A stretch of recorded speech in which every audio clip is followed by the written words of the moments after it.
Hi friends, welcome back to our channel.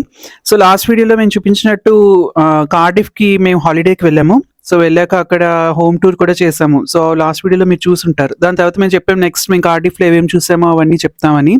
కానీ due to వేరే personal works వల్ల అసలు నెక్స్ట్ వీడియోస్ అప్లోడ్ చేయడానికి టైం కుదరలేదు.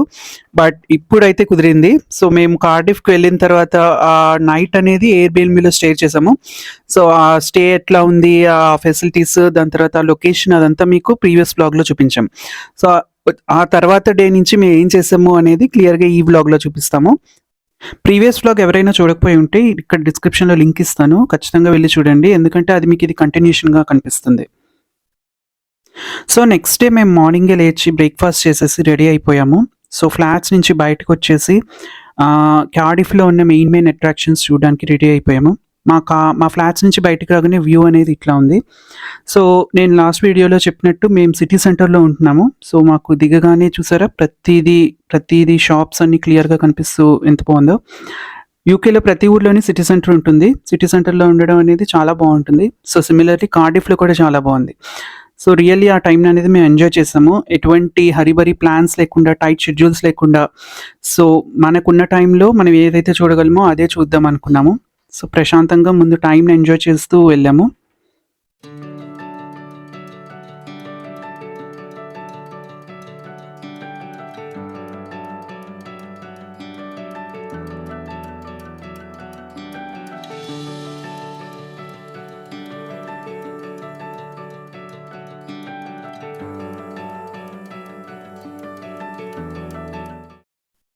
కార్డిఫ్ అనేది కాస్ట్లీ ఏరియా కాబట్టి మెయిన్గా ఇక్కడ మనకి మంచి మంచి సీ అట్రాక్షన్స్ అనేవి ఉంటాయి.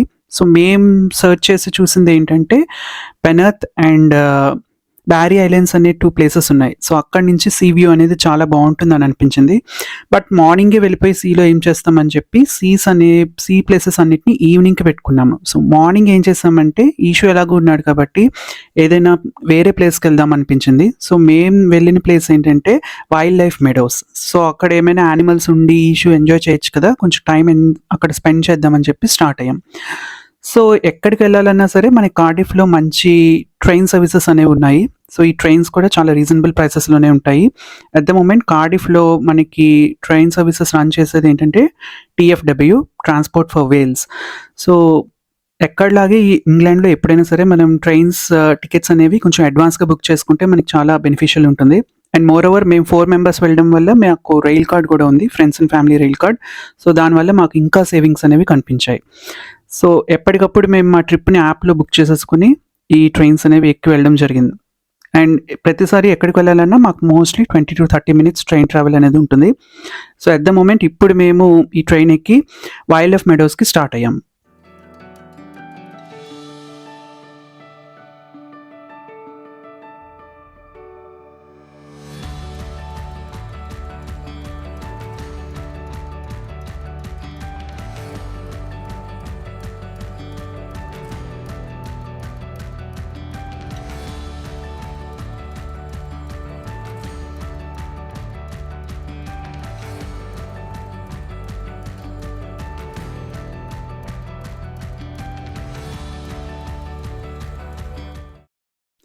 సో డెస్టినేషన్ స్టేషన్లో దిగిన వెంటనే వైల్డ్ లైఫ్ మెడోస్ అంత దగ్గరగా ఉండదు, మళ్ళీ ఇంకో క్యాబ్ తీసుకోవాల్సి ఉంటుంది.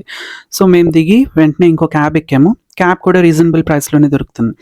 సో ఆ రోజు అంత బాగుంది, కానీ వెదర్ అనేది అంత బాగాలేదు, కొంచెం చలిగా, కొంచెం రెయినీగా కూడా ఉంది.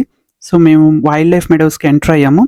అప్పటికే చాలా వర్షం పడింది, ఇంకా తగ్గిందని అనుకున్నాం, బట్ స్టిల్ మళ్ళీ కొంచెంసేపు పోయాక మొదలైంది. వైల్డ్ లైఫ్ మెడోస్ అనేది బాగుంది, ప్రశాంతంగా ఉంది. ఆ రోజు వర్కింగ్ డే అవ్వడం వల్ల పెద్దగా క్రౌడ్ కూడా ఎక్కువ కనిపించలేదు. బట్ ఎనీవే ఈస్టర్ హాలిడేస్ కాబట్టి పిల్లలు అనేవాళ్ళు ఎక్కువ మంది వచ్చారు. నేను అక్కడ టికెట్స్ తీసుకుంటున్నాను. సో టికెట్ వచ్చేసి ఇక్కడ per person £12.5. Children up to 5 years అయితే వాళ్ళు ఫ్రీగా వెళ్ళొచ్చు. బట్ అబౌవ్ దట్ వాళ్ళు కూడా £12.5 కట్టాలి. మేము 4 members ఉన్నాం కాబట్టి £50 పే చేసాము.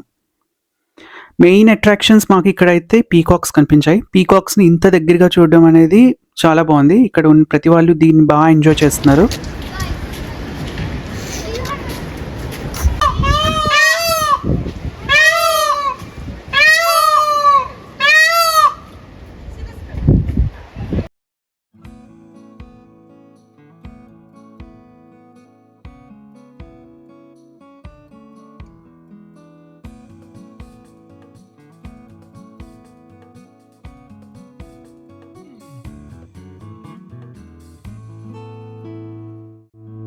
మేము వెళ్ళింది ఈస్టర్ కాబట్టి ప్రతిదీ ఇక్కడంతా ఈస్టర్ డెకరేషన్స్ తోటి నిండిపోయి ఉంది.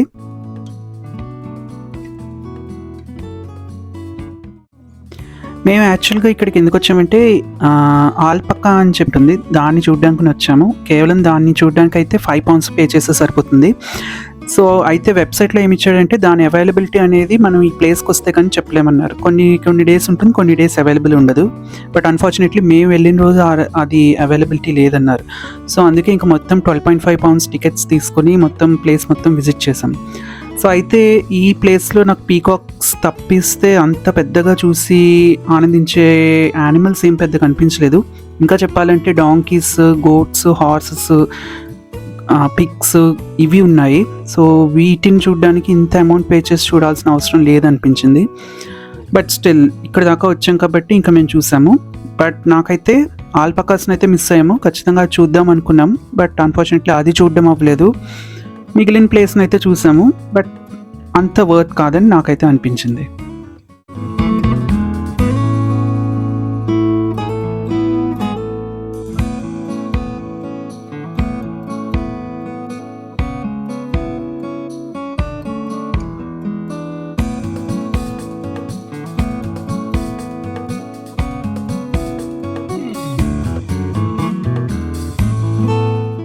ఈ వైల్డ్ లైఫ్ మెడోస్ చూడడానికి పెద్దగా మనకి టైం ఏం పట్టదు, హార్డ్లీ 1 అవర్లో కంప్లీట్ చేసేయచ్చు. సో మేమైతే ఇంకా కంప్లీట్ చేసే టైంకి లంచ్ టైం అవ్వడం వల్ల అక్కడే ఉన్న కెఫ్టీరియాలో ఏమైనా కొనుక్కొని తిందాం అనిపించింది.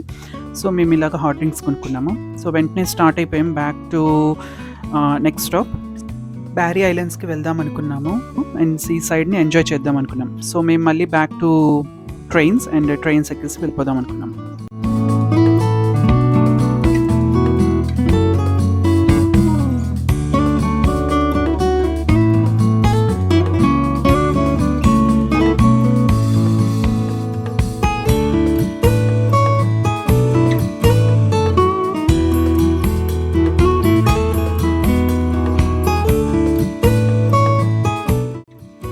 మేము డెస్టినేషన్ స్టేషన్లో దిగిన వెంటనే రోడ్ క్రాస్ చేయగానే మనకి ఈ బీచ్ బే అనేది కనిపిస్తుంది. సో ఫస్ట్ ఇక్కడ మనకి ఎంట్రన్స్లో ఇలాగా ఒక అమ్యూజ్మెంట్ పార్క్ ఉంది. సో మేమైతే ఇవేం పెద్దగా ట్రై చేయలేదు. మేము ఎందుకు ట్రై చేయలేదంటే మేము వచ్చేసరికి ఈవినింగ్ అయింది అండ్ ఈవినింగ్ అనేది చాలా చలిగా ఉంది అండ్ ఇక్కడ చాలా విండ్ అనేది ఒక రేంజ్లో ఉంది. ఆ విండ్లో ఇవన్నీ ట్రై చేయడం అనేది అంత సజెస్టబుల్ కాదనిపించి మేము ఏం ట్రై చేయలేదు. సో ఇవన్నీ పాస్ ఆన్ అవుతూ డైరెక్ట్గా బీచ్ బేకి వెళ్ళిపోయాము. సో ఈ ప్లేసెస్ అయితే చాలా బాగున్నాయి. నిజంగా నాకైతే ఇవన్నీ ఆ రోజు క్లోజ్డ్గా కనిపించాయి, ఎందుకంటే ఈవినింగ్ అయిపోయింది, విండ్స్ కూడా చాలా స్ట్రాంగ్ ఉన్నాయి కాబట్టి ఓన్లీ కొన్ని ఫుడ్ కౌంటర్స్ తప్పిస్తే ఈ అమ్యూజ్మెంట్ పార్క్లో ఏమీ రన్ అవ్వట్లేదు. సో మేము ఈవినింగ్ బీచ్ సైడ్ బాగా ఎంజాయ్ చేద్దాం అనుకుని వచ్చాము.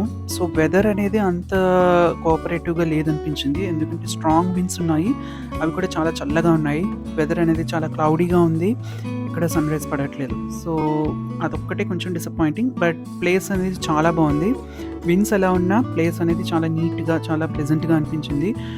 ఎప్పుడైనా సరే ఈవినింగ్స్లో ఇలా బీచ్కి వెళ్తే చాలా బాగుంటుంది కదా. సో ఆ ఎంజాయ్మెంట్ మిస్ అవ్వకూడదని చెప్పి మేము వెళ్ళాము. నిజంగా అట్లాగే ఉంది. ఎటొచ్చి మనకి మంచిగా ఆ టైంకి అంత చలిలో ఏమైనా వేడివేడివి తింటే బాగుంది అనిపించింది.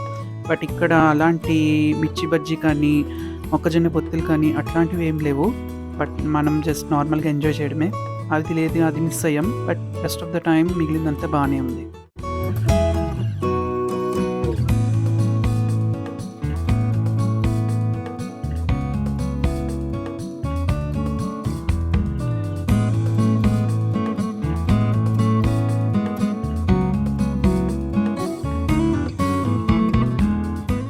జనరల్గా అబ్రాడ్లో కొన్ని బీచెస్ అయితే డెప్త్ చాలా తక్కువ ఉంటుందంటారు, చాలా దూరం వరకు. సో అందుకే చాలామంది లోపల దాకా వెళ్ళిపోయి స్విమ్మింగ్ చేస్తారు. బట్ ఇక్కడైతే అలా లేదు.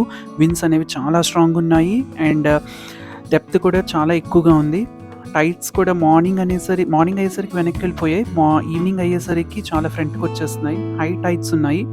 సో అంత సేఫ్ కాదని అనిపించింది మాకైతే. ఈవినింగ్ అయ్యేసరికి వెనకాల నుంచి కొన్ని సైరన్స్ కూడా వినిపించాయి, ముందుకు వెళ్ళొద్దు, బ్యాక్ వచ్చేసేయండి అన్నట్టు చెప్తూ ఉన్నారు.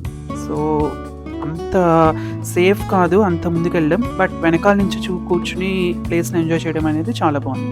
ఇక్కడ మేము చూపిస్తున్నట్టు ఇక్కడ ఇలా చిన్న చిన్న హట్స్‌లా ఉన్నాయి కదా! అవి కూడా మంచి మంచి చేంజింగ్ రూమ్స్, టాయిలెట్స్ ప్రతిదీ చాలా నీట్‌గా చాలా ఇచ్చారు. లేడీస్ అయినా, కిడ్స్ అయినా ఎవరైనా మంచిగా వచ్చి ఎంజాయ్ చేయొచ్చు. ఇక్కడ చూస్తే మీరు ఈ వీడియోలో ఎవరు వాటర్ దాకా వెళ్ళి ఉండట్లేదు. ఒక్కసారి వెళ్ళి కాలు తడుపుకొని వచ్చేయడమే తప్పిస్తే ఎక్కువసేపు ఎవరు ఉండట్లేదు. ఎందుకంటే టైడ్స్ చాలా హై ఉన్నాయి అండ్ ఆ వాటర్ కూడా చాలా చల్లగా ఉంది. విండ్ అనేది చాలా ఇదిగా ఉంది. సో ఎవరు అంత లోపలికైతే వెళ్ళట్లేదు. మ్యాక్సిమం అందరూ బ్యాక్ నుంచే ఆ పైనుంచే చూసి ఎంజాయ్ చేసి వెళ్ళిపోతున్నారు. నేను ఇంకా ఆల్మోస్ట్ వెళ్ళిపోదాం అనే టైంకి సన్ అనేది కనిపించింది. అప్పటికే టైం అరౌండ్ 7:30 అయింది. సో ఆ టైంకి సన్ కనిపించడం వల్ల ఇంకొంచెం సేపు మళ్ళీ టైం స్పెండ్ చేద్దాం అనిపించింది. సో మేము మళ్ళీ పైకొచ్చేసి అక్కడ కొంచెంసేపు రిలాక్స్ అవుతూ కొంతమంది రీల్స్ తీసుకుంటూ ఫొటోస్ తీసుకుంటూ టైం అనేది స్పెండ్ చేసాము. యూకేలో ఎప్పుడు ఆల్మోస్ట్ ఇంకా స్ప్రింగ్ వచ్చేసింది కాబట్టి సన్ అనేది మనకు ఆల్మోస్ట్ నైట్ 9:30 వరకు ఆర్ ఈవెన్ 10 వరకు కూడా కనిపిస్తూ ఉంటుంది. సో మేము ఆ ఈవినింగ్ అనేది చాలా బాగా ఎంజాయ్ చేసాము ఇలా కూర్చుని.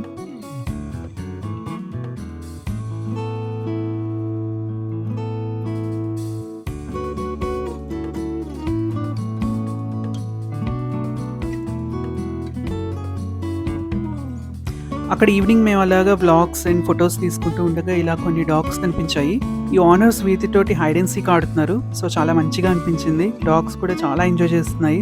మేము కూడా కాసేపు నుంచుని అవి ఎలా ఆడుతున్నాయి ఏంటా అని చూసాము. 2 చిన్న చిన్న క్యూట్ డాగ్స్ మా దగ్గరికి వస్తున్నాయి. మమ్మల్ని జస్ట్ పక్కనే ఉంటున్నాయి కదా, ఒక్కసారి కూడా అడగట్లేదు. మంచిగా ట్రైన్ చేశారు వాళ్ళ ఓనర్స్.